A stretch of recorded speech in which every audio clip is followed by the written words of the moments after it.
You are listening to the Pencil and Paper Podcast Network.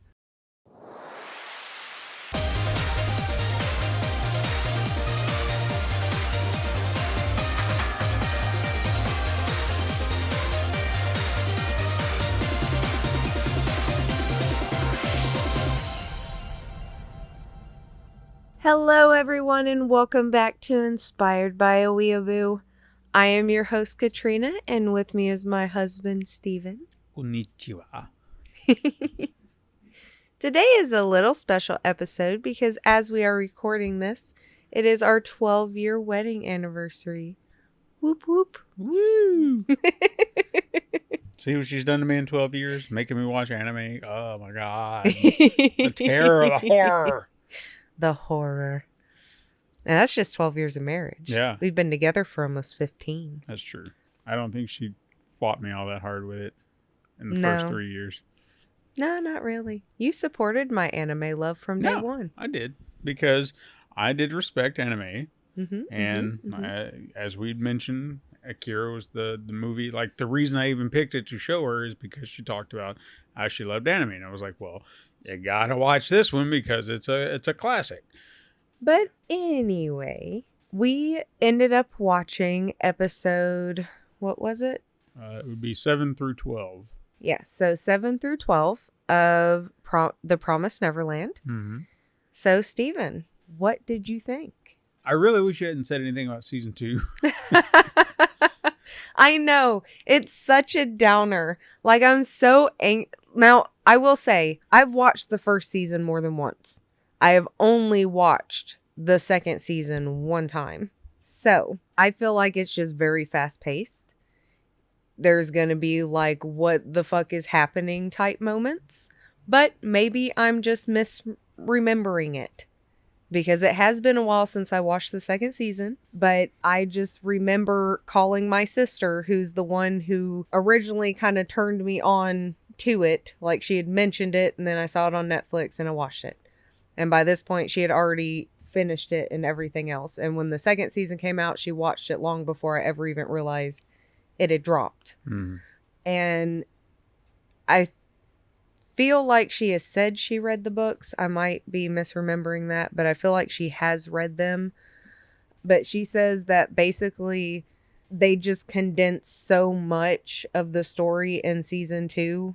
And that's why it's so fast paced and you're like wondering what the hell's going on so much because it's just, they couldn't fit everything in or it was getting canceled. So they just like zoomed through it. And we're going to have to do a deep dive into that when we get to season 2 because I'm very curious about that as well. Because based on the information that just the basic information that I looked up, I don't know who would have canceled it outside of Japan because from all I could see, this was not a Netflix property. This wasn't an Amazon property or anything like that, that they were the ones behind it all. Very much kind of like how we've seen various animes and shows on, well, let's use Netflix because they seem to have, they're trigger happy about canceling stuff. Yeah. You get into something and the next thing you know, it's like, we're canceling. And you don't know why because you think it's all good. This, to my understanding, never aired specifically on Netflix. So therefore, it was not a Netflix original anime. Therefore, I don't know. Like I said, I'm going to do some deep dives. I want to make sure that I have the information when we record because I'm very confused about the whole thing. Like, what exactly was it about this that you felt the need to rush through another season just to get it done? Yeah. But again, there might be a lot more to it that I don't know. So we'll talk about that there. Because, and I even want to talk about this too, because I did do some research and I talked to you about this, or I told you about this. And I don't know if our audience would even know about this, but there is a film adaptation of The Promised Neverland. Now, after watching... Yes, a live action film live adaptation. Action, yeah, that's what I was kind of meaning. I guess I should have clarified. But yeah, a live action adaptation of this anime. And based on what I saw, like from beginning to end of season 1, I can see how that could work as a film, but that is within the confines of certain details you would probably have to leave out of the story. Now, granted, I understand there's a lot more to it. There's a lot deeper lore outside of everything. So I understand it could be a little complicated. But even in the concept of just, you have a bunch of kids who are in a house, they're being treated as cattle, and then they choose... Well, they're treated good. Well, but they find out that they're being raised for cattle. food. Yes. Yeah. So with that as your base concept, and then the idea that they choose that they're going to escape, that whole thing, I see it as a very solid narrative that can work as a film if you omit certain things. And I understand that might piss some diehard fans off. But I mean, if you were just talking about a solo film, you have to omit a lot of the other stuff that we learned in this or in the last 6 episodes, I guess I should say, because I felt like there was a lot more details that they kind of tossed in, and it even kind of raised some questions. We were kind of talking about it off mic about how certain things actually occurred that for whatever reason never occurred to me during the first 6, even though they should have been there front and center, but I guess I wasn't thinking about it. Yeah. So once we got through these 6, I was like, holy shit, this raises a question here. I got a question about this here, so on, so on, so on. So if you did a film adaptation and you wanted to be genuine to the source material, I get where you could probably piss some people off because you're going to have to remove some stuff. Yeah. But I still feel like it could be solid. And I don't know anything about the film adaptation. I've even tried to see if there might be a place to stream it. Nothing has actually came about. However, I will say this, and I was actually fascinated by this too. There was the woman who plays Krona in the live action adaptation. When I looked at her, I was like, I know her face. And I couldn't quite put my finger on it, but something clicked when I saw a picture because I started thumbing through it. And they also do the thing that we have complained about before when it comes to these film adaptations, where they don't cast accordingly. Yes. If you know what I mean. So Krona in this anime and probably in the manga is a black woman. They did not go that route with the film adaptation, from at least based on what I saw. However, the woman that they got, do you remember the 2023 I don't really want to call it a reboot, or new season. We'll call it a reboot. The reboot of Takashi's Castle. Yeah. Do you remember they had the 3 people kind of sitting in the castle, as it were, and you would always have like a guest emperor or whomever the contestants are supposed to be taking down, like their part or their general or whatever, before you got to Takashi. So each 2 rounds there was a new person that was kind of in place that would kind of comment on everything and so on and so on. Yeah. It was the woman. The I can't remember her name in the show that she went by, but it was her. Yeah. She's the one that played Krona in the movie. And I was like, oh shit. So like, I felt like it was her after I looked at it, like one shot of her face. I was like, I wonder if that's her. And I looked her up and sure enough, it was her. I can't remember her name right off the top of my head. It was like Naomi, common Japanese last name that I can't remember. But I would like to check it out just out of curiosity to see what they did or to see what they had to condense of this story, because I feel like there are some bits you could condense, but I also feel like that if you took away certain elements, you might lose some of the narrative. You know what I mean? Because I don't want to go too deep down to this rabbit hole, but if you can do the math, audience, of when we're recording, we just finished the Avatar series on Netflix. Yeah. I took it in stride. I have watched the Avatar series on Nickelodeon, so yes, understand that I'm not going into this blind. I have watched that. I've watched it from beginning to end, but I've only watched it once, unlike Katrina, He was watched Yeah. it probably several times. Oh, yes. A lot. So when I'm watching it, I remember things. I remember certain details about how the narrative goes, but not well enough to know when they've shifted something, because you pointed out several things that were just like, well, this came from season 2. Well, that's not where that goes. Oh my God, they're combining 3 episodes into one. And I'm like, whoa, just calm down. Understand, we're trying to condense 20 some odd episodes into 8, which is, it's a task. Yes, and that's not to say I did enjoy it. I did. But I definitely do still have some problems with it. And I would honestly say the biggest is the reason Aang left the air temple. And my next would have to be the way that Boomy treated Aang. And that whole thing, I don't want to go too deep into that. We'll get to the show eventually. Just hang on.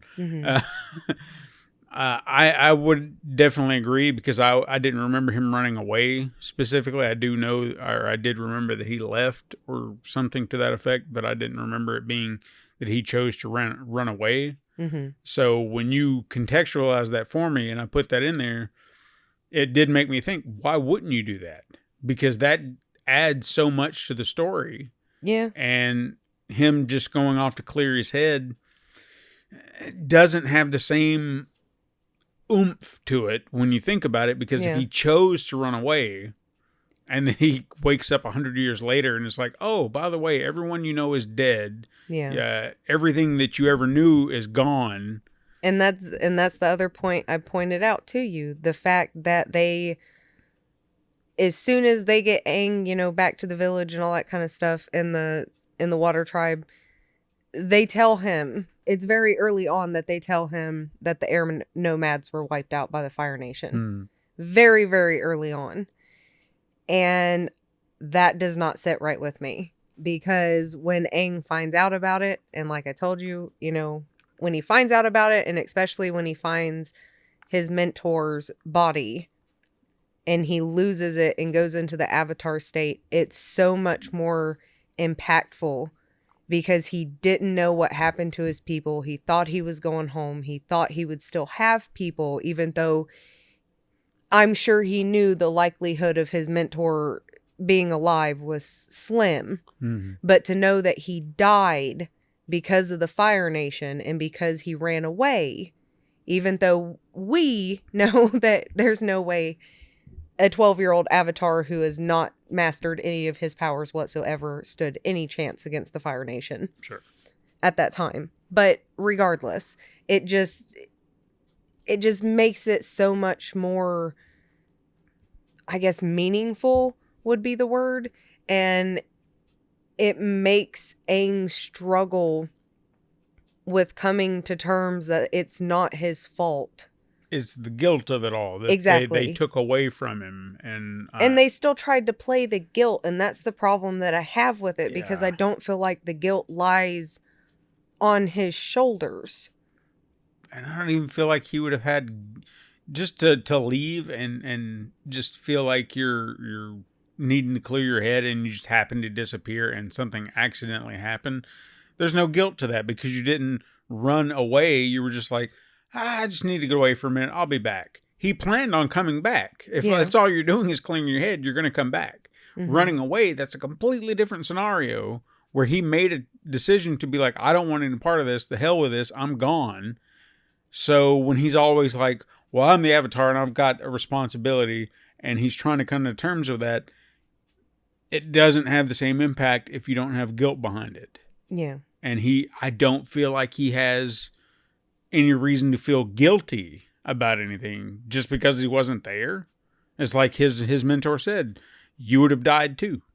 And that still could have been the case, but he ran away. That is a choice you make that has so much more impact versus I just left and came back and it's like, oh shit, everyone's dead. And again, with that choice that he made and that guilt that he felt, we know with Korra, which you have also watched. I have watched it more than you, but you have also watched it. But we know with Korra, Aang still felt that guilt up until he freaking died. And even afterwards, in the spirit realm, like we know from the way he treated his children, not that he was a bad father, he was just hard on him. And just the way that Tenzin grew up to feel like he had to carry the weight of the world on his shoulders because he was, the first airbender born in 100 years. And it's just, Aang felt so responsible for the death of his people that he wanted to bring the air nomads back. Right. And he did everything he could to do that, other than having like a bazillion children. Sure. But still, I feel like it took away from his character. And I can understand why they might not have wanted to do it. But I don't know. I feel like it took away from his character. And it makes me a little upset that it took away from his character. Understandable. And I even tried to argue in favor of understanding that this is a different medium. This is not animation. This is not a full-on series. So you have to try and work in. But at the same time, do you have to try and cram one whole season into 8 episodes? Now, granted, they are hour-long episodes, but still, you're condensing. You're still having to take liberty somewhere where you're trying to reconfigure some of the stories that were being told. So you have to take those liberties. You have to find a way to make this work.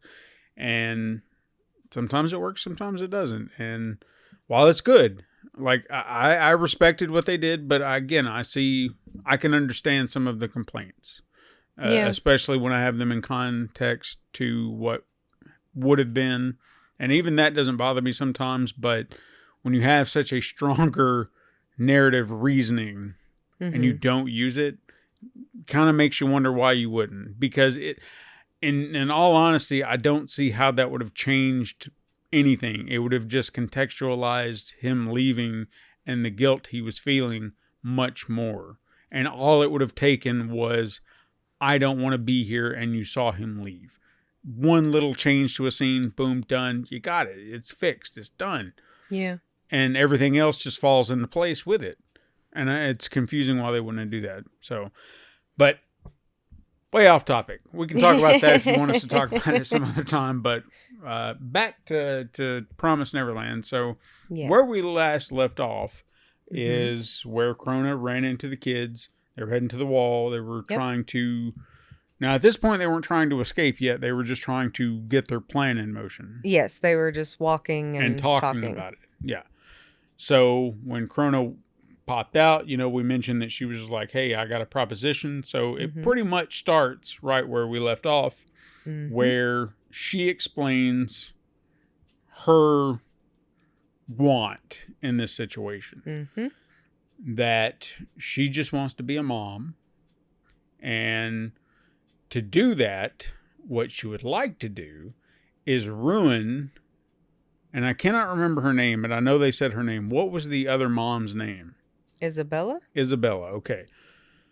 She wanted to pretty much ruin her reputation to the point where they wouldn't trust her anymore, so Krona could kind of come in and just take over. Like, that was her grand plan. So if she let the kids escape, then it would show that the demons couldn't trust her anymore. It's like, look what she's done. She's let these kids escape. I can't believe it. I can come in and I can rule. I can be a better mother. This will never happen again. Again, this is all in her head that she thinks this is going to work out. At first, it seems like she wants to cut a deal with the kids, but then as this conversation continues, it almost comes off like blackmail. Like, here's what will happen if you go along with me. And if you don't, here's what I'm going to do. But even still, I think Emma was the one who was hell-bent on not trusting her. I mean, I feel like they definitely, none of them trusted her, but Emma... But Emma was stone cold, like, how do we know we can trust you? Yeah. Like, everybody else was kind of like...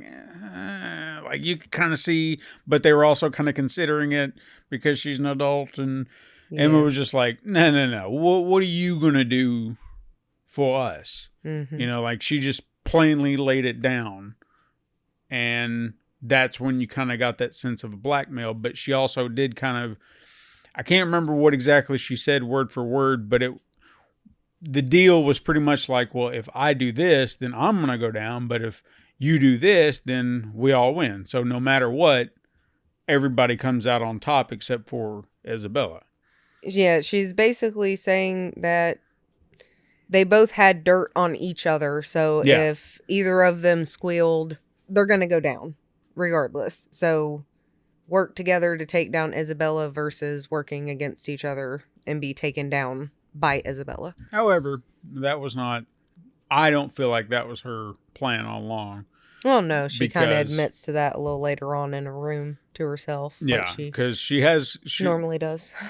She had another, I don't want to call it a crazy incident, but, where she's just in her room talking to her doll and just plotting and just going, like, having those crazy faces and just like, here's what's going to happen. Here's what's going to happen. I'm going to do it. But it was in that moment where she kind of admitted that this was like, she doesn't care if the kids leave or not. Yeah, no, she said that she would become the mom of the house and ship them brats off immediately. And right. Yeah, she has no interest at this point in time in helping the children. She's only trying to help herself. And well, I was going to say, before she has her crazy moment, she does give the children information. This is the first time that you see flashbacks of what it takes to be a mother. You find out that she grew up obviously the same way of the rest of the children. She even has the number on the side of her neck. They put a tracking device in their chest, and if they step outside the perimeter of the compound, then they die. And it was in this moment that a lot of questions should have cropped up, but it seemed like it took a minute for some of this to process in my head, because when she showed her numbers, her tattoo, I was like, oh, okay. That does kind of come into play, because I never thought about the mothers. Yeah. Like, how does one become a mother? And then that even raised more questions later on down the line. What about the kids? Because we had, a few episodes back, a new baby showed up, and it never crossed my mind, where are the babies coming from? And I don't, like, that should have been a huge question from day one. Like, the moment you saw the baby, where's the baby coming from?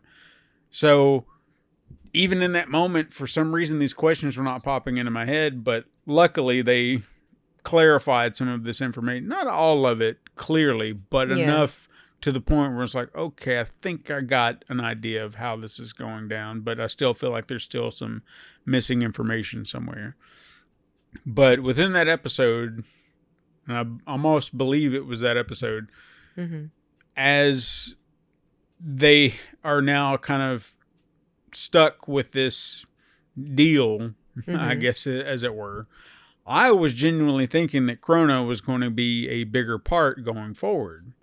And boy, oh boy, did they surprise the shit out of me, because Isabella got rid of her ass pretty fast. Almost like she had intimate knowledge of all the conversations that were going on, and she was not going to have any of it. Now, granted, I don't remember any details that pointed to the contrary, that she had been aware of the conversations that were going on. Well, she knew that Krona, did I say that right? Krona. Woohoo! She knew that she wanted to take her position. Like, she calls her out on that within, like, her first day or whatever being there.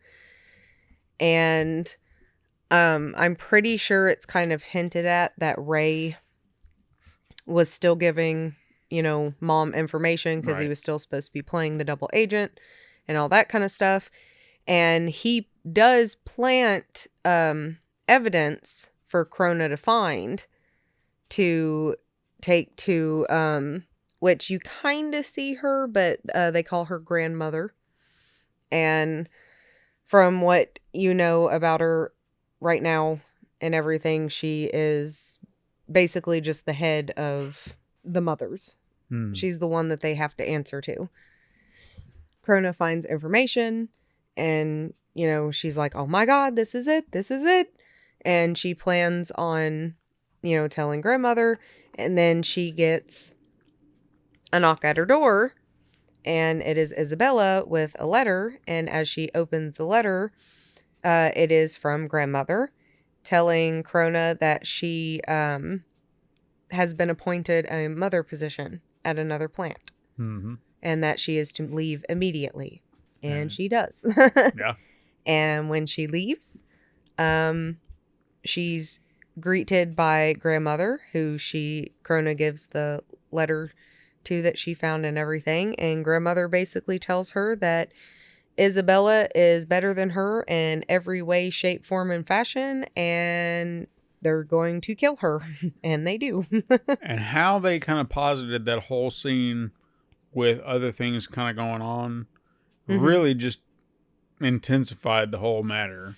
And I can't remember all the little things that were going on. It was like the kids having fun and eating dinner and running around and playing and all this kind of stuff. And then the Krona trying to, literally fighting for her life. And she did. Yeah, she did try. Yeah, it wasn't like an instantaneous going down. Like she gave it her all and tried to survive. And I mean, what do? You can't. There's just no way.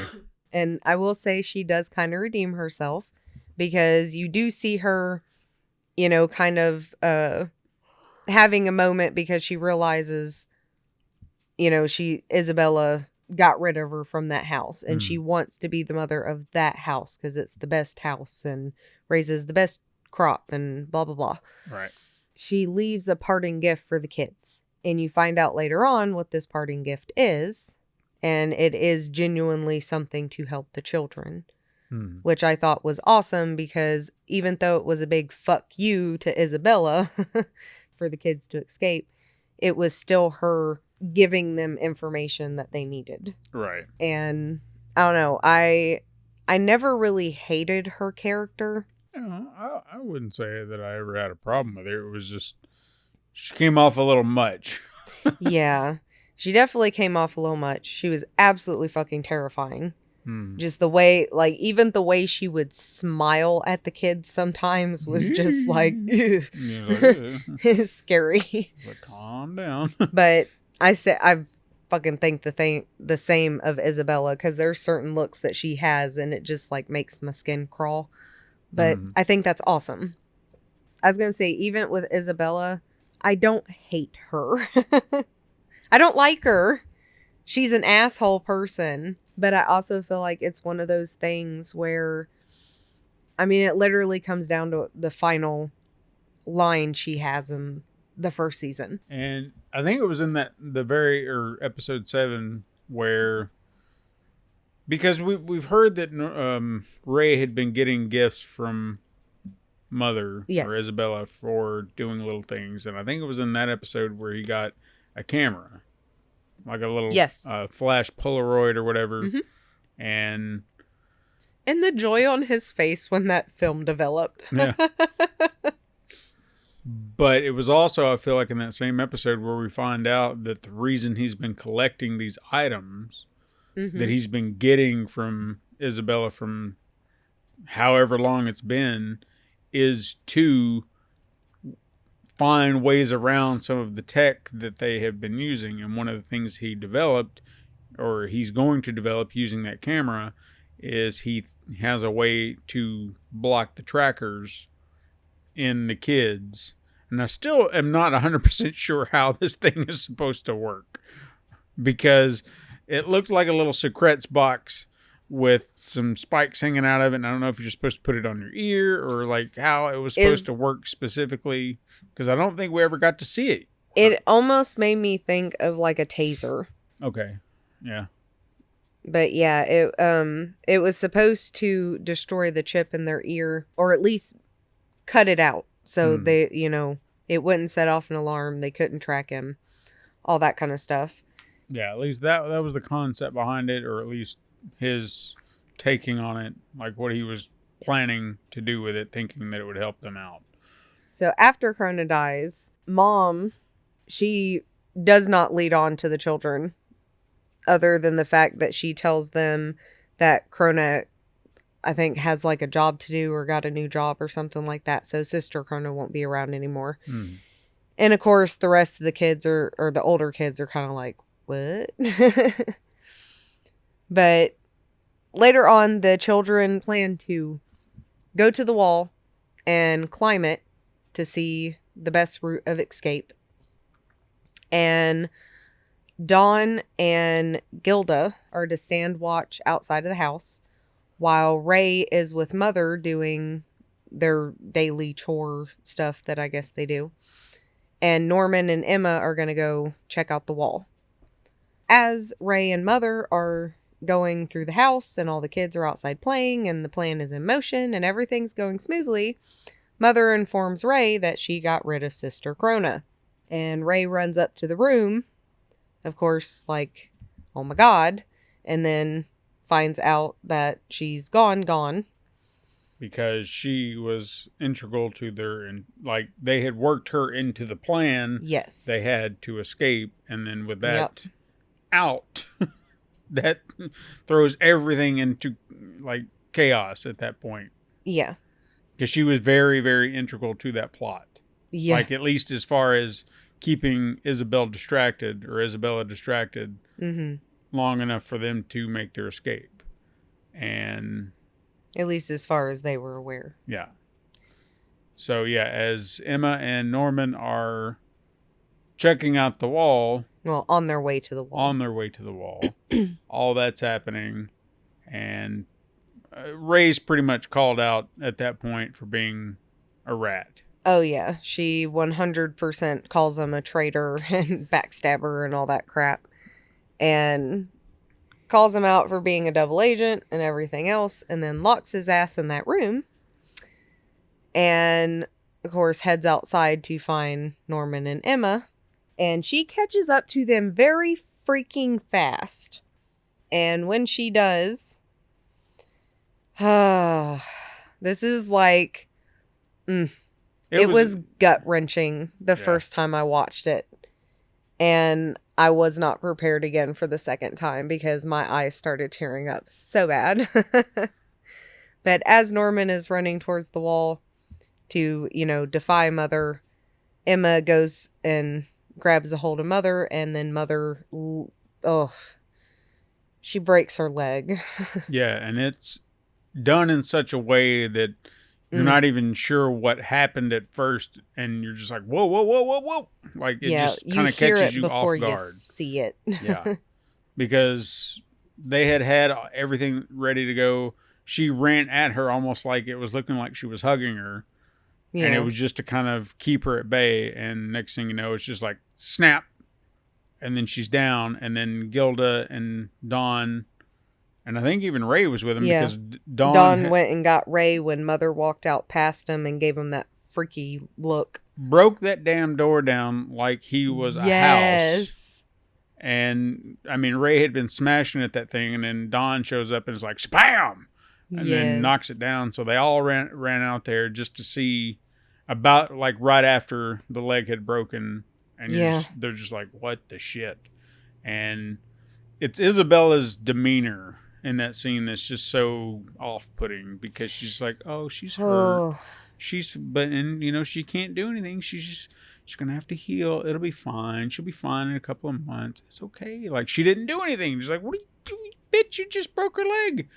Yeah, just the way, like, she's just comforting her like a mother would. But literally just after snapping this child's leg with your fucking hands. And it's that she even, like, I don't even know if it was in this scene specifically, but it was just somewhere in these last few, how she would just talk about, it's like, I'm your mother. I love you so much. And I would do anything for you. It's like, yeah, but you feed us to demons. Yeah. You raise us and you say you love us, but then you take us and you let us get consumed by these creatures. It's such a hard thing to buy into. But she's doing it here where it's just like, oh, it'll be okay. She'll be fine. And then she tells Norman that, he's of an age, and I guess he's going to be next on the chopping block. And that puts a lot of things in. Well, they did say that. Didn't they say that she got an order or something like that? Whatever, however it works. That a order came in that Norman would be shipped out the Right. following day.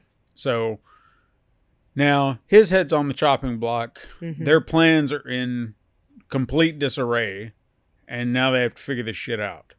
And even the conversations they were having, the three of them together, because again, they were in a panic trying to figure this shit out. Mm-hmm. And the fact that they were willing to break each other's, or at least Ray and Emma were throwing this around. We're just like, well, why don't we just break his leg too, or break an arm, and then she can't take him, and we're supposed to be perfect. Mm-hmm. And you're just sitting there thinking, you're really gonna do, like, I guess to survive, but for how long? I mean, damn. Yeah. So that was part of their conversation of what they were gonna do, and Norman, like I said, I always felt like he was planning 2 steps ahead. Yeah. And even here, I still feel like he was planning 2 steps ahead. But this added a wrinkle into his planning. Yeah. But he's still on top of things. And I appreciated the shit out of that boy. Yes. Because he was always planning, but he pretty much felt and knew, like, there's really not much I can do, because he even had a moment where I think he went to go get Emma some water. Mm-hmm. And the entire time you'd seen him, like, you kind of saw the panic when she mentioned it at first. Yeah. But after that, he just seemed calm, cool, collected, like nothing was bothering him. And then when he finally got alone, it's like it just hit, like it finally sunk in, and he was trying to deal with it. Mm-hmm. But then composed himself and went back in, like he didn't want anyone to see him break. Yeah. And that's gut-wrenching. It is. Because you can't imagine what that would be like, being a child, knowing that you're about to go to your death. Yeah. And they come up with a plan, because Emma and Ray are like, we don't want you to die, so we need to get you out of here. You're going to run. You're going to disappear. And she can't get to you, and we'll figure all this stuff out later. So that's kind of their goal at this point. Norman's got to get out. End of story. And they'll worry about everything else later. They just want to get him out. So there were a lot of things that they had already kind of had in stone. Like, he'd had a rope. They had all these little tools. And of course, once Isabella found out, I don't know why I keep calling her Isabella found out, she took all that stuff away. So now they're having to kind of reconstruct all this stuff, or come up with new ways for him to be able to get out there and disappear in a record time. And luckily they all kind of come through. And the idea was, from, as I understand it, is Ray gave him his tracker blocker, I guess is the best way you put it. He's supposed to use that to block his tracker so Mother can't follow him, and he can get up on the wall, and then he can get out, find his way over. So at some point, we see Norman, he finally goes for it, because they had all this planned out where they were all going to distract Mother. She'll never notice that he's not there. And this was like the day before he was supposed to, or it was the day of, right? Because he was supposed to go that evening. The day of him being shipped out. So the day of, that day, he goes to the wall. You see him just dart to it. And he had the like a sheet rope or whatever, and scaled that wall like a champ. Got up there to the top, and then he just stops and stares. And we don't see what he sees. We just see him stare. And we're just like, all right. And then cut back to the kids, back at the house. And then Mother starts to notice, where's Norman? She pops out a little tracking device. And then, like in a moment, it's like she closes it, turns around, and goes, oh, there you are. And then we see that Norman has come back. And I literally, in my head, was like, what the fuck, man? Yeah. But at the same time, I knew how Norman thought. And I thought, well, he's got a bigger plan.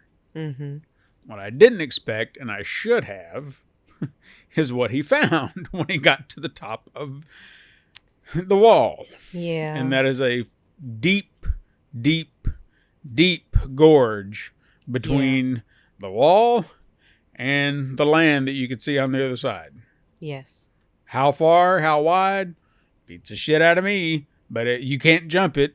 No. So that put another wrinkle in their plans.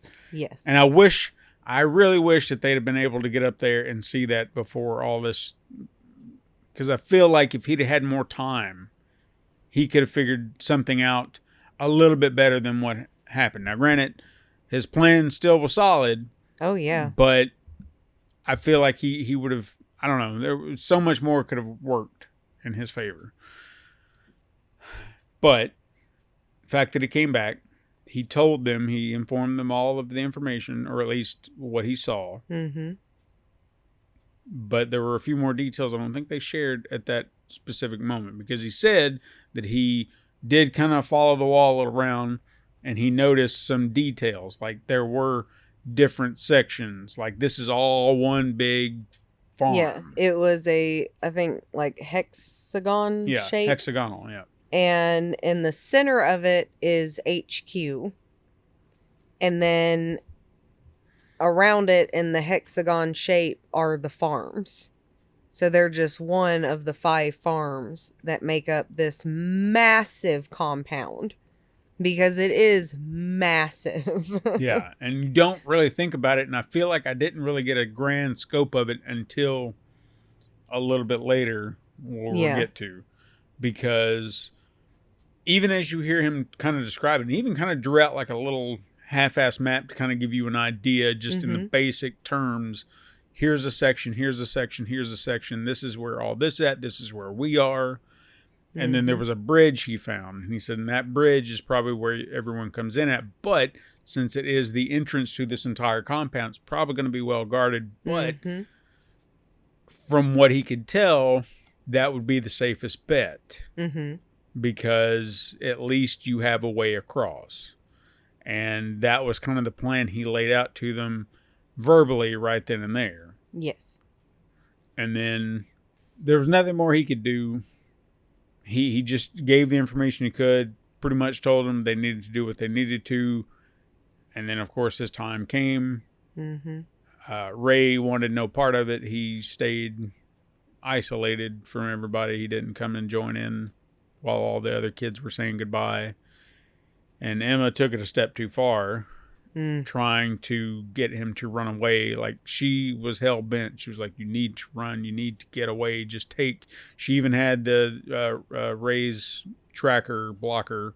And was just like, just take it. And tried to do it right in front of Mom. Yeah, like, just jumped at him, put it in his hand. She's like, just run.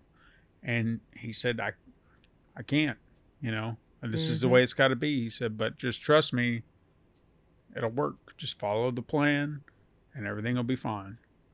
And I was hoping in my heart of hearts that he had something else. But again, I feel like that even at this point in time, even a grand planner like Norman is just going to run out of options and there's nothing he can do.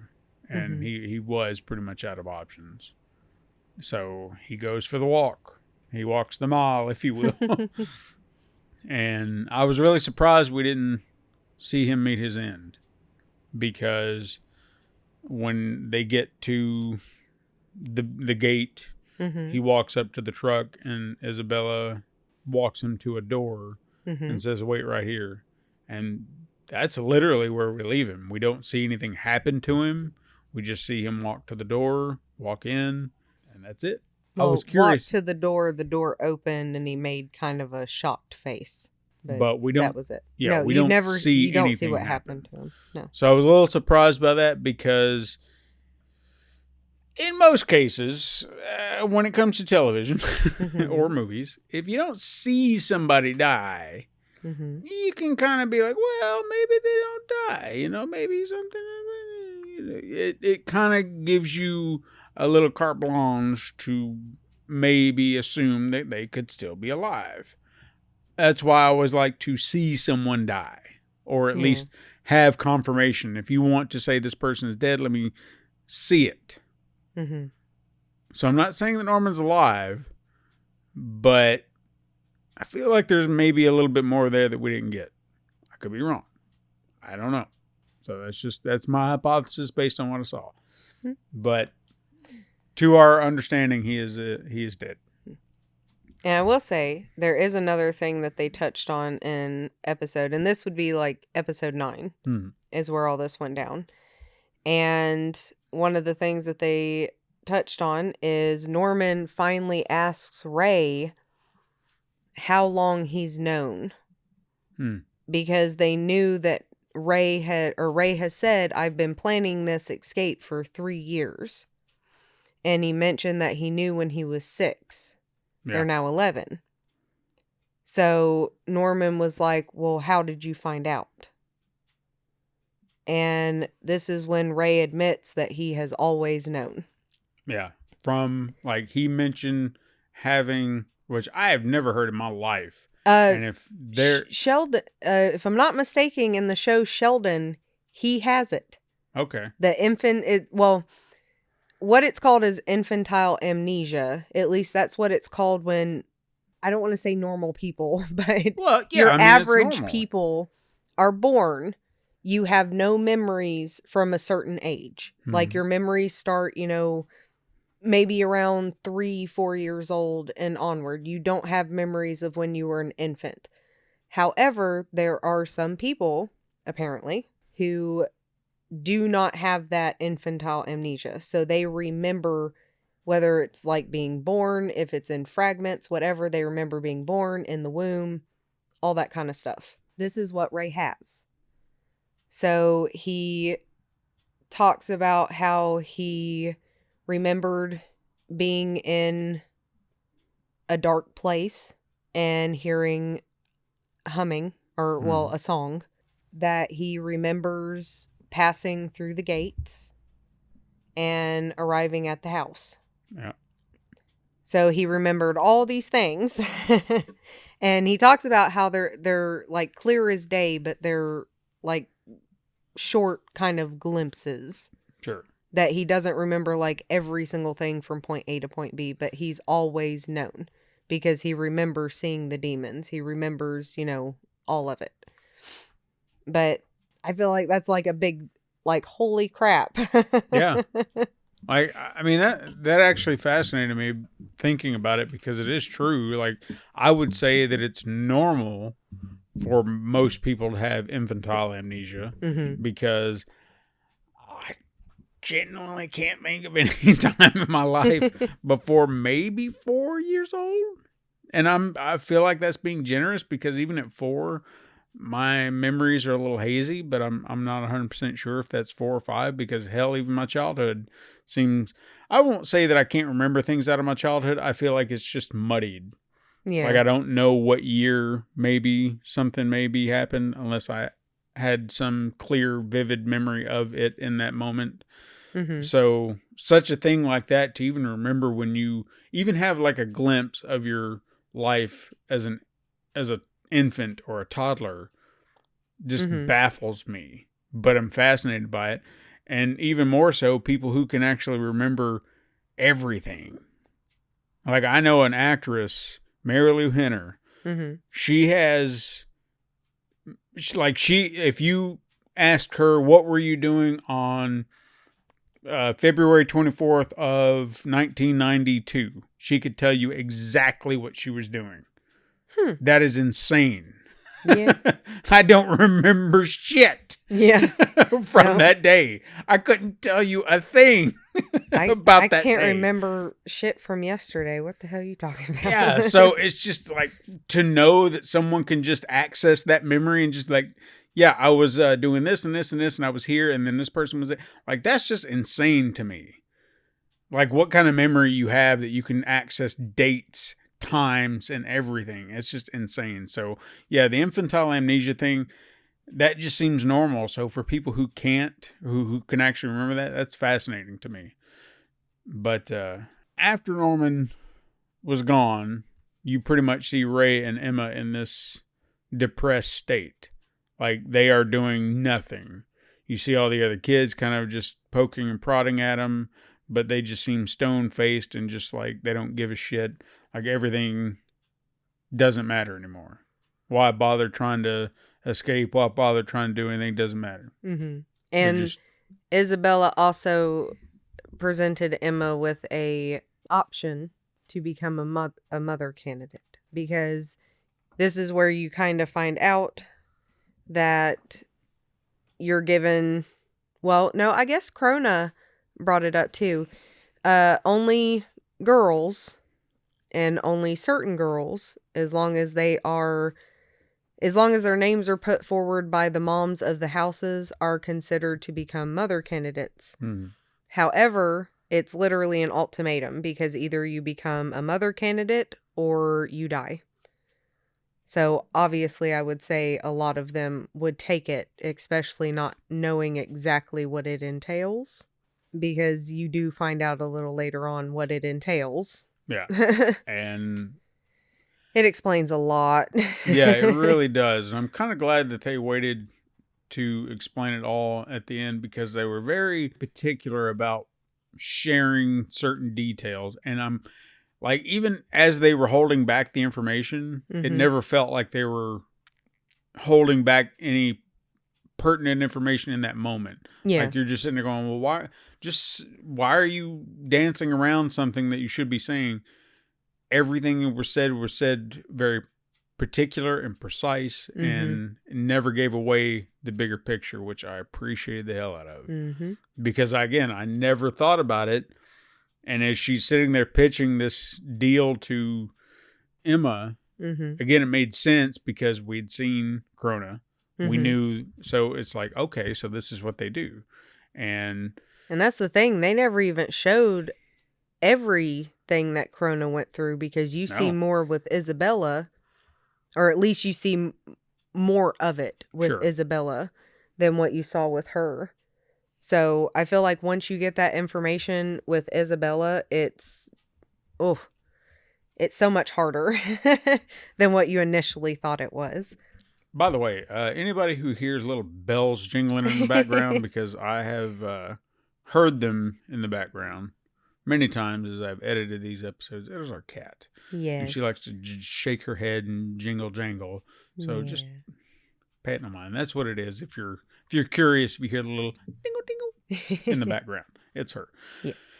But as Emma and Ray have basically withdrawn into themselves and become extremely depressed, 2 months pass. And that 2 months leads up to the day before Ray's birthday, which is the day he is meant to be shipped out. And yeah, this is where things got really interesting. It was like, oof. When I first watched it, watching them be just shut down made me so sad. Like, so sad. And then at the end of that episode, which is episode 10, Ray's standing in the dining area of the house, and it's the middle of the night, and Emma walks in, and they, kind of have a little exchange, and Ray asks Emma if she really gave up, and she makes this face, and it just, it gets your blood pumping, like, yes, because it's just this face of, I don't know, it's like fire in her eyes. And ironic. Yeah. And they go on leading into episode 11, where you kind of find out that Ray has had this plan all along. Not Ray. Emma? Well, Ray? no. Okay. I'm talking about Ray's had this plan all along, that he is going to sacrifice himself so that they can leave. And as you go back and think of other times that he has ever talked about it, he's never once mentioned him going with them. Yeah. It was always Norman and Emma. He was always doing it for Norman and Emma to escape. He never once included himself. And you find out that Emma had been, giving instructions and stuff like that to the other kids. They've been working on everything. They literally have everything to prepared to leave tonight. They are ready. And her the way she pulled it off was just so beautiful, because Oh. the depression that she was in Mm-hmm. was a ruse. Mm-hmm. So mother would just look at her and think, well, she's still grieving. Yeah. It's okay. I broke them. Yeah. It's more like it. But during that whole time, as all the other kids are coming around her, she's explaining everything. Yeah. Like, she's breaking it all down. And you find out that even after all this, like, there was a conversation between Norman and Emma Mm-hmm. about including the other kids into the conversation, because that was the big question we had a few episodes back, where when they were in the clothesline, because that was where I was saying Norman is plotting again, like his wheels are turning. But apparently during that whole scene, there was another conversation they had after the fact that we never saw at that time, where they were pretty much talking about this. Like, should we include the other kids? Should we tell the other kids? Like, where should we draw a line? Because, you know, some of the younger kids might not understand. So how do we do this and kind of make it work and see, kind of test the waters of it? Because they don't know how they're going to react. So they kind of have like a gauge. And I think they said it was like every kid over 5, then we'll kind of include and kind of bring into the mix. But any kid under 5, we take out, except for, what was his name? Phil. And we've seen Phil running around like he's just happy-go-lucky. Doesn't just seem like nothing's ever bothering him. He's always in the right place at the right time. Like he caught Krona rummaging Snooping around Ray's bed, like before she got kicked out. And that was a detail that they even threw in, because when Emma finally did talk to Phil, he mentioned he kind of had a feeling. Like, he kind of suspected something was amiss, and he started listing off little details, little things that he had noticed, and something just seemed off. That was being one of them, that Krona was snooping around. So, and he puts it, he's literally, I'm pretty sure he's 5. No, he's 4, because they're taking the 5 and up. So he's 4, and he was able, because he mentions about hearing when they play tag and Krona play tag with him, and Emma grabs him and the other little girl and, you know, runs and everything, and they're hiding. She mentions about how this house has the highest quality stock or something like that. And he remembered that. And he apparently knew enough about what she was talking about to start putting 1 and 2 together. And it's like every little thing, like when he says, you know, I kind of, you know, started to think that too. And then when he goes on to mention Connie and says that means Connie was killed, and then goes on to realize all of his siblings, and he just has that little breakdown. And it's so heartbreaking, because he is a baby. Yeah. But he is so smart. He's able to understand this. I mean, I don't even know if most 10-year-olds would 10-year-olds today be able to understand something that deep that this little bitty boy is able to understand. And it's so heartbreaking, but it also makes me so happy, because Emma has to ask him such a hard question. Because from day one, when they realized what was happening and they, you know, planned to escape, she said, we're taking all of them. All 37 children. We are going to take all of these children with us. The babies, the toddlers, every single one of them. Leave nobody behind. And then you see them struggle with it. And they're trying, her, Dawn, and Gilda, all them. They're trying to figure out how they're going to take these kids. And then they start to realize how dangerous it's going to be. And Emma asks Phil. And he says he will stay. And he will make sure. Like, they leave this little boy to make sure that when him and his siblings grow up, he tells them what's happening, and helps them be able to escape and survive too. And that even shows, like, the bravery such a child has at that age, because you could be next on the chopping block. Yeah. This is your opportunity to get out. And you're like, no, I trust every single one of you here are going to come back and save us. So we'll stay behind, because Emma was saying, 2 years we'll be back. And he trusted that wholeheartedly. Mm-hmm.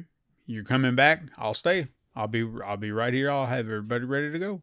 And she even tells him it could, as far as she can figure, he has at least 2 years.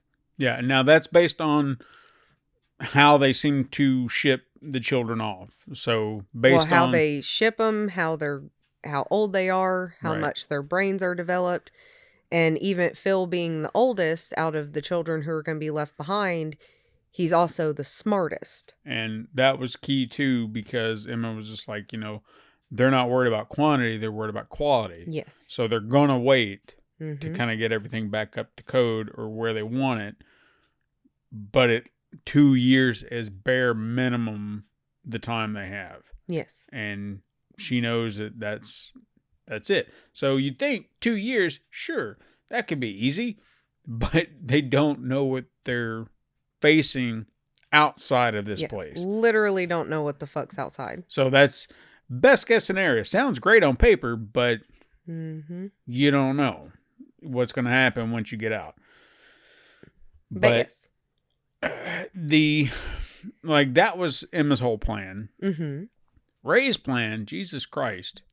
The boy whips out some lighter fluid. Lighter fluid, yep. As you said, he's planning on just burning it all to the ground with him along with it. He's just pouring shit everywhere and just spraying it all down. And at first I was like, okay, yeah, you're going to burn it down. Sure. Why wouldn't you? Mm-hmm. That sounds like a great plan. And then he turns the bottle on himself. And I'm like, oh shit, dude, okay. And it was just a little surprising for me. So yeah, when they had that conversation and Emma was just like, you don't have to do this. Like everything intensified. Oh yeah. The moment he sprayed that shit on him. Mm-hmm. And I loved how they played this scene out, because you see him light the match, and how the fuck he didn't set on fire immediately after lighting that is beyond me. But I'll let that slide.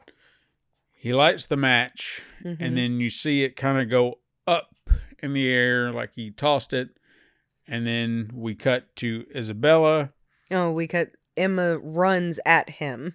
Oh. And then we cut to Isabella. We cut to Isabella, and then you hear screams, because she had been at this point she'd been in the nursery, and she'd come back to her office, and then she sat down, and then she hears, Ray, or something like that. And she's like, what?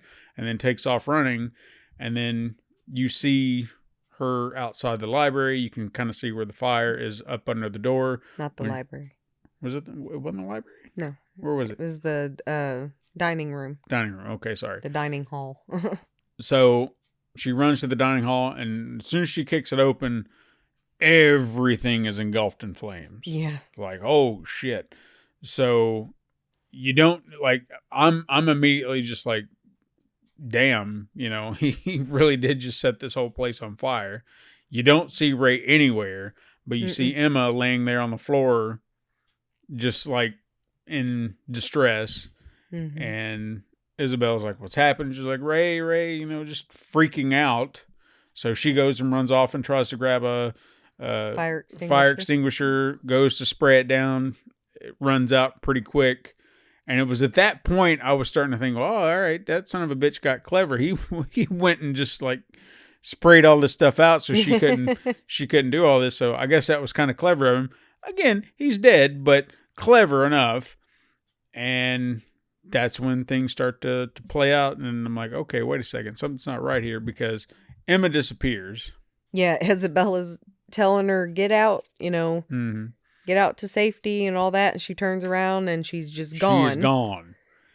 And then that's when you start to see all the pieces starting to come together. Very much like I don't know how people feel about this movie. I think it's kind of clever, and I felt like this is very much in that same vein. Ocean's 11, when you start to see the plan come together. When you see, you thought you knew what the plan was because they were telling you what the plan was going to be, and then you're starting to see what the plan actually is, and you're like, okay, I like how this is going. So all the kids are out. Like, they're running out. Yeah. And this is all as the fire's going on. Ray never died. Nope. Because Emma caught that match. Mm-hmm. And I guess explained what's happening, what's going to happen. That she pretty much gave away her grandmaster plan, that she's been talking to these kids. Everything that we said, they're all ready. They're prepared. Mm-hmm. Everyone's going now. And we got to go. So the fire was a distraction while they left. But there was one detail that we learned at some point. And was it every kid that did this? Because we never saw every kid do this, but just the two. But it would have to be every kid, would it not? I think it was only the older 4. Okay. And I could be wrong. It might just be Ray and Emma. I feel like Dawn and Gilda had to too. But I think the reason is the younger ones had the little thing, and Ray and Emma were in the house with Mother. They had no way to turn off their trackers, and they needed Ray's tracker. So Mother believed that he was in the fire. Right. And then Emma, she was standing right behind Mother, so she wouldn't have had a chance to use that if the other kids were taking theirs off. So I think they're the ones that had, I think it was just the 2 of them that had to cut their ears. So yeah, they cut their ears off to throw her off. The outer part of their ear, but they did. But where the tracker was. Yes. They did that to throw her off to make them think they were still in the house. Mm-hmm. And I was just like, God, again, I guess it's better than dying. Yeah. But it's just, Jesus Christ. But again, extreme circumstances for an extreme case. So that was what they did to distract her. They all start making it the wall. They have this whole plan, kids getting up that wall. Everyone's just helping each other out. And as all this is going on, the fire's burning. She's losing her fucking mind because she was standing outside the house just looking like she was about to have a mental breakdown before Phil showed up to kind of, I don't want to say calm her, but I guess distract her more. Yeah, be the best. I think it was probably a distraction, and he was probably kind of scared of what she was going to do next. But yeah, all the little kids run up and they're just like, all the other little kids are genuinely probably terrified, whereas Phil is just like, he's playing along. But all there, because where's everybody else? Where's this person freaking out and just worried? And of course she's like, well, I'll go get them. Phil, you stay here. And I will say that all the older kids got all of the babies and all the little kids out before they ever left. Right. They evacuated every single child. Not a single child died in the house fire. Right. So everyone was safe in that regard. But again, you had the whole, like everybody 5 and up, and then the older kids, they got up that wall and they booked it. Now, we assumed they were heading toward the wall. But here's where we start to learn more information, or the bridge. Yeah. This is where we learn more information. Apparently, Norman had gotten some information from Krona before she died. And I remembered seeing this, and they left it there as like we'll come back to this. And I love that too. She had left something wrapped up, and it looked like a pin. It was a pin that while she was in HQ, she saw a human male drop. So she left that in Norman's drawer, and he found it on his last day as he was... he didn't even pack anything. That was another bit of the conversation I liked. He packed his string phone. Right. But he was just like, yeah, what's the point? Yeah. And he's very much on point, so I get it. But he laid out a new plan, because when he got up on the wall... As we said, he mentioned that he saw the bridge and was like, that's your out. But based on everything he saw, there was one point on the wall that seemed like it's risky, but you could pull it off if you just, it can be done if you just work at it. You're going to have to practice, you're going to have to train, but that's your best chance to get out free and clear as best as possible without having to deal with the bridge. And it was essentially, you're going to have to find a way to just rappel down across the gorge to the other side. But that's what Emma had been working on that whole time. They'd been training for this. She had them swinging ropes and rocks and everything, just trying to get it down pat. Mm-hmm. And you literally see them doing that exact thing in every one of those episodes leading up to that. Like, if you pay attention while she's sitting there, or Ray's, I don't want to say moping, but, sitting there depressed, you can see the children in the background doing these things that they later on use, and they call back to those exact shots just a lot closer.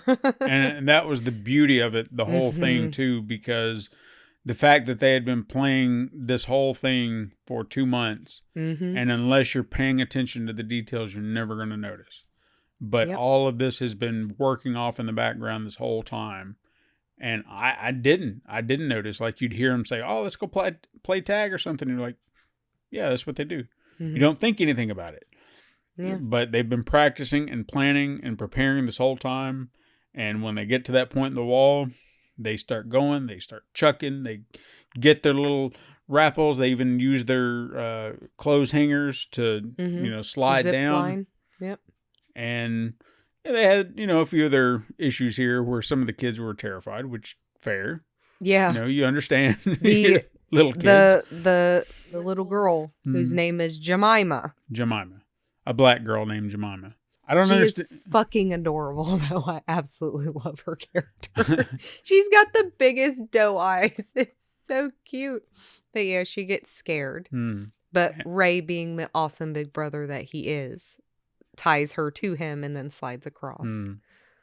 But this is the part where I was waiting. Like, I was so excited for you to see this episode just because of how it played out with their escape.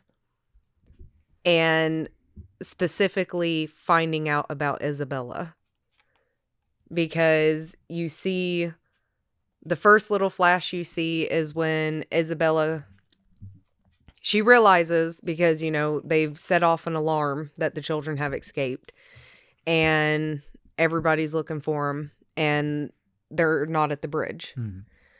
So she realizes that they have found somewhere else. So she gets up on the wall. And as you don't really see her get up on the wall, but you see a very quick flashback of her as a child. Yeah. Getting up on the wall. And then she's running the wall. She finally finds him. And of course, she's pleading with Emma, not to leave and everything. But not before they had one hell of a stare down. Yeah. It was, it seemed like it went on just a little too long, but again, you can understand. You're just like waiting, like, who's going to make the first move here? Right? I know. I was terrified. I was so scared she was going to get to Emma before Emma slid across. But once Emma slides across and all the kids, 5 and up, are safe, the biggest, I loved it so much when they untied the fucking ropes. Just as haha, bitch, you can't follow us now. Well, I was hoping they would do that. Right? I was like, well, you have to cut the ropes. Yes, I mean, for God's sake. So smart. I love them. But you finally see Isabella's backstory. And, it's kind of with Krona. It starts with her small.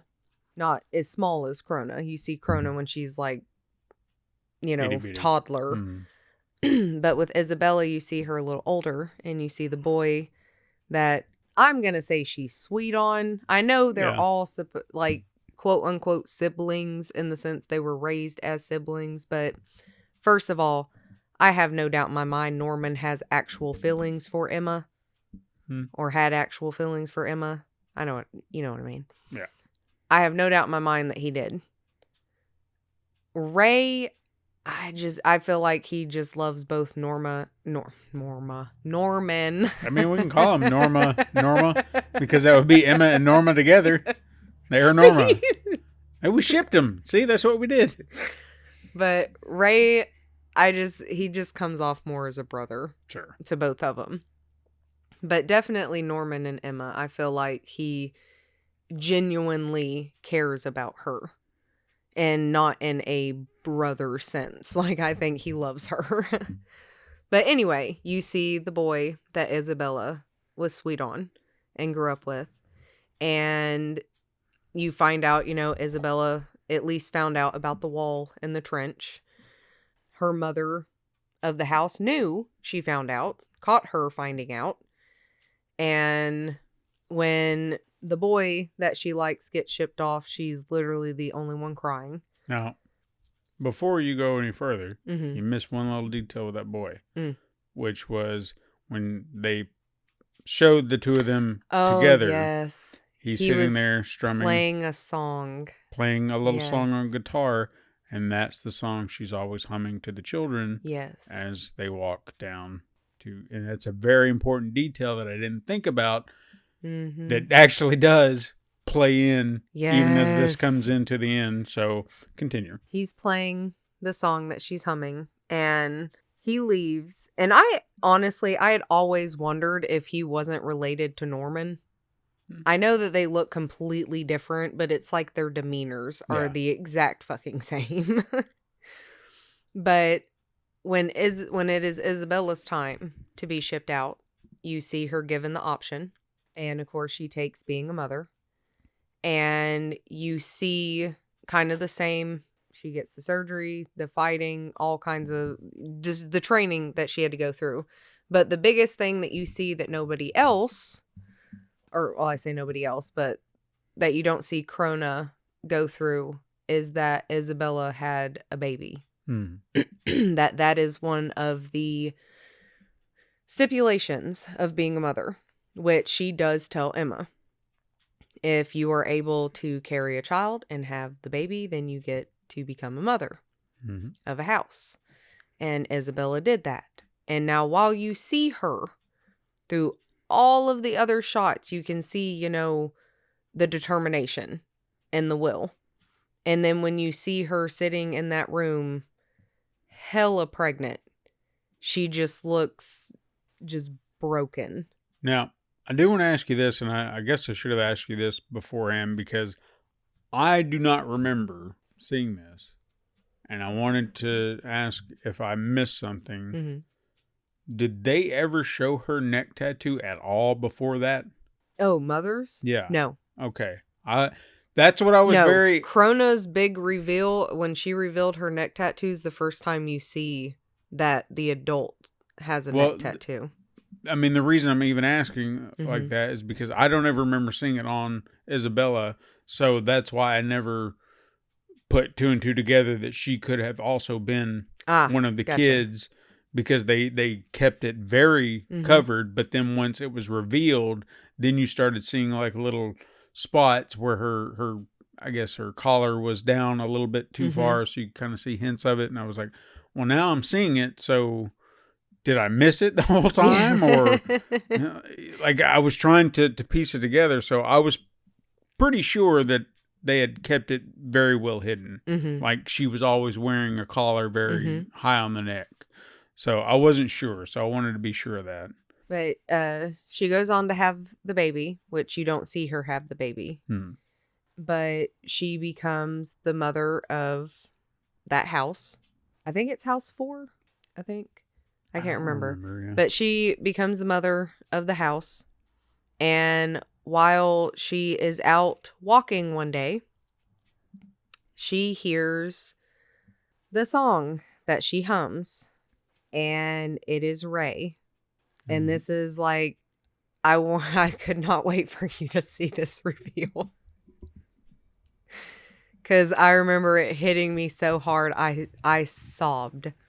Like, bawled my eyes out. Because he's little bitty. 4 or 5, yeah. And he looks at Isabella. And you can see her struggling with it, because she knows the only two people who knew that song were her and the boy that she grew up with. And the only possible way he could know it would be, to be her child. And that is the big reveal, is Ray looks at her and he says, what was it? Mom, why did you give birth to me? Yeah. And you see Isabella struggle for a second, and it looks like she's about to break down. And then she just closes her eyes and kind of takes a breath. And then when she opens them, she just kind of smiles, and she just tells them to survive longer than anyone else. And it's so fucking heartbreaking.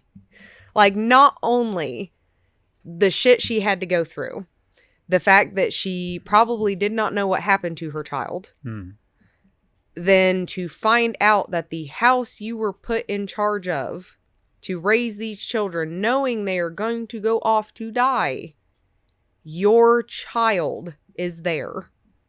And you have to raise him to go off to die. Yeah.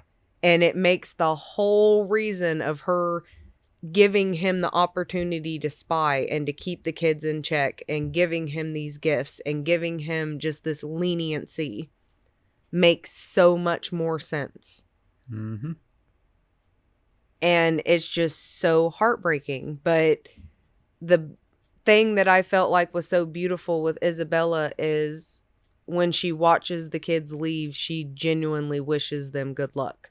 And she hopes that they can survive and they can go on and live freely.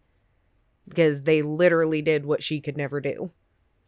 And then when she gets back to the other kids, she automatically calls out the fact that Phil knows it just by saying they escaped. They're all safe. And just his poor little face of, oh my God, she knows. That's just real. Like, how perceptive she is about everything. It's like, God damn, man. Because Mothers I was a know little everything. I was a little surprised by that too. I was like, shit. So now he's got to worry about having a target on his back the whole time. I mean, she's raised these children. But see, this is where I feel like the way this ended, how you could adapt this into a feature film properly. Mm-hmm. You keep it not as a huge facility, but one place. Again, I understand that it kind of negates the whole bigger picture of the thing. But if you kind of keep it small and simple, it's one house, they're being trafficked like cattle, these children, and however they get more children, maybe they've got one other facility where they're breeding people, some weird fucked up shit. But then the fact that they get away, they escape, that's your story. They got away. Now, what happens after the fact? You can leave that open to interpretation. Like, get out there, they see the world, and it's like, what is it? Whatever you want it to be, and you just leave it at that, and you're done. But we know that there's more to it, and I don't know what to expect now because you've tempered my expectations so hard. So I guess I won't be as disappointed, I suppose. And I don't think we have mentioned this other than like early on in one of the first couple episodes, but Mother does tell, I think it's the episode where she breaks Emma's leg, tells them how special Norman, Emma, and Ray and all the children are at that house because they are, I mean, it's like top quality and only meant for the one. Yeah, the one. That was something else that we never really got a lot of detail about. But yeah, I remember that conversation, and I was like, well, that's very specific. Mm-hmm. And did we see a split second shot of the one when they were mentioning that? Think we have. Okay, because I thought not yet. I don't think you see them until the second one, and even then, I can't even tell you who the fuck they were. Well, see, that's where it kind of begs the question for me is when it comes to these demons, and I guess this might be a bit of an issue when it comes to my film adaptation idea I have in my head, is because the big question will be like, well, who are these demons and what are they? And because that is a really big question. That's the question I have right now. Like, why is this even happening? Because that is something that the children ask Krona when they're in the woods. Like, they start asking her all kinds of questions, and she does, or sorry, no, it's when they're in her bedroom. They start asking her questions like, what's on the outside? And she's like, I don't know. And she tells them how she grew up basically the same way they did, and she's never seen the outside. She has no idea what's out there. And she knows that HQ has demons and humans alike. And there seems to be certain humans that stand higher than other humans and seem to work hand in hand with the demons. So it makes you wonder, well, is this like, did the world fall to these demons and they just took over and started eating them? Or, I don't know. It makes you ask all kinds of freaking questions. Sure. Because you don't know what the hell's going on. And as the kids are running through the forest at the end, they come across a cliff and makes the comment that it's their first morning. And you just see this vast landscape and it's just all jungle. Like no cities, no nothing. It's just jungle. I'm really curious about all the extra details. And if this anime is not going to answer my questions, I might have to dig up the manga, because I have preconceived notions at this point of what I would like to see or would like to hear. And I know that's not a great way to approach anything. I mean, I will say you do get an explanation as far as where the kids come from. And if I remember correctly, a little bit more about the demons. Well, I should hope we would get a lot of information about the demons, because that one I feel like is the important question at this point in time. Like if you were to do the movie idea, like I said, and then you want to do a sequel, that's where you explain what the hell. Yeah. You know, give me some context. And then if you don't want to end them there, if you want to go for a trilogy, sure. But I don't know how all that would work. I'm thinking way too far ahead into some shit that doesn't even matter. It just sounds like to me that we just need to get a jump on season 2. I suppose, because you really ruined this. Like I'm wanting to just walk in with low expectations and just. I mean, I will say I feel like there are several episodes where they are intense. Okay. Like very intense. It had me like so anxious on several episodes. So there are some good ones. Okay. I just feel like I had way more questions than answers by the end of it. Like you do get certain things answered. You get quite a few things answered, but I don't feel like it's as much as what you're going to be wanting. It's because like it wasn't enough for me. It's like a Spider-Man 2 situation. Amazing Spider-Man 2. You're trying to cram too much shit into one thing, and it just gets convoluted, and you're just like, I don't really know what you're trying to focus on here. Like, what's your story? Yeah. Like, I think even at one point, there's like a time jump. Like, it moves forward in time a little bit. I remember you mentioning a time jump, and I was curious about that. So is that like immediate, or is that like later in I think it's, if I remember correctly, it's a little bit later. Okay. But, yeah, if I remember correctly, there's a time jump, and I remember calling Kimberly and like, did they just get older? Like, what the fuck's happening? Like, why wouldn't you just start? And she's like, there was so much in between that point and this point that they completely cut out. See, if you were going to do that, why not just start with the time jump at the start of the season? Because for me... Because before the time jump, there are characters that they meet that are supposed to be very integral to the story. Like, you will meet 2 new characters within the first episode of season 2 that are supposed to be very integral characters. But I feel like you could do the time jump, then maybe do a little flashbacky thing. I mean, yeah. I don't know. But again, we'll have to watch it because I haven't seen it in a hot minute, so all right, well, I don't remember all that much about it other than certain things. I'll stop complaining and just watch it, I suppose. I mean, after this, we're going to watch a really good anime.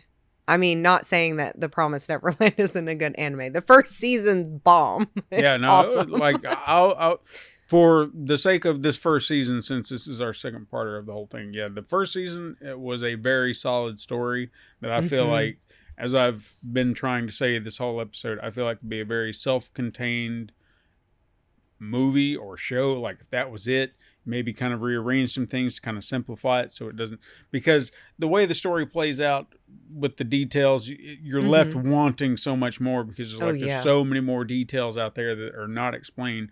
But if you kind of cut down on some of that and kind of kept it simple, that could be a beautiful story of just survival of these children. I mean, and so, like, even if you kind of posited it compared to certain things about foster children and things like that, and orphanages, I don't know, it could be so wonderful. But this is wonderful too, just the first season of it. But again, there's just so many details that you want answered. I don't know. That's just me. That's my opinion. No, I get what you're saying. But I liked it, yeah. Well, my weebs, that will be, I guess, the conclusion of his thoughts on the first season of The Promised Neverland. If you have not watched it, I definitely suggest give it a try, even though you've heard me shit talk the second season. At least this first season is well worth the first season is so good. And just power through the second season. You might enjoy it. I might watch it again, and I might enjoy it again. I don't know. I remember having problems with it. Sure. And I stuck through and I watched it till the end, and I give myself props for that, because there have been some animes that I watch and I just get very like, nah. I don't want to continue with it. I'm done. Unfortunately, Boruto was one of those. I was so excited to watch it and I couldn't get through the first episode. It just, I don't know. I've heard a lot of people have problems with it too, though, but maybe I'll give it a shot again further down the road. I don't know. But anyway, I digress. Thank you so much for joining us. You should know where to find us. We're on any podcasting platform. We're on all podcasting platforms. We want to chip in and help us out. Patreon.com/PencilPaperProductions. Yes. Or just visit our website, pencilpaperproductions.com. Inspired Weeaboo. All right, my little weebs. We will see you next time.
This has been a Pencil and Paper Podcast Network production.